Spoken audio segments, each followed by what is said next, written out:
An Rolli, seine preisische Pflegtochter, ist allweil nur scharf auf'n Till.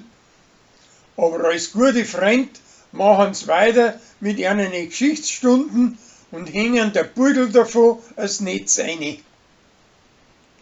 Sarah arbeitet wieder mit der Kirchenjugend und der Wahrsager sagt es und drum darf's wieder zu den Sitzungen mit ihm kommen.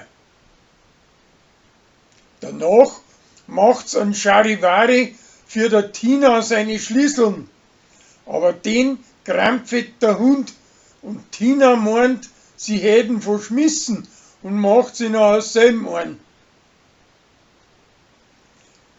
Über eine preußische Bürgermeisterin sagt Rosi, dass die ein Matz ist.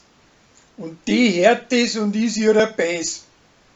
Rosi kann ihr aber nachher ausdeutschen, dass das im Bayerischen ein Kompliment sein kann.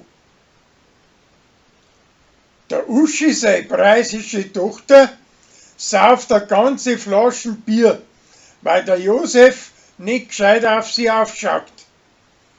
Das möchten sie zuerst vor ihren Eltern verheimlichen. Aber die kommen dahinter und es geht ein Mordskrach, bis nachher schließlich wieder gut werden miteinander. Der Sevi und das Berli machen Sprich und sagen, dass gerade so einen guten Schweinsbraten hinkriegen, als wir's Hummerl, und laden die Leute ein dazu. Weil sie aber nachher schwer von Salzen, kriegen die Leute statt den einen Aufkleinten von Hummerl aus der Gefriertruhe. Der Pfarrer möchte, dass mehrere junge Leute in die Kirche gingen, und drum hilft ihm Tina, dass er seine Predigt als Hip-Hop vorsingen kann. Der Till geht an Joshi eine Matheaufgabe, wo man nicht lesen kann, aber der bringt's nachher den raus.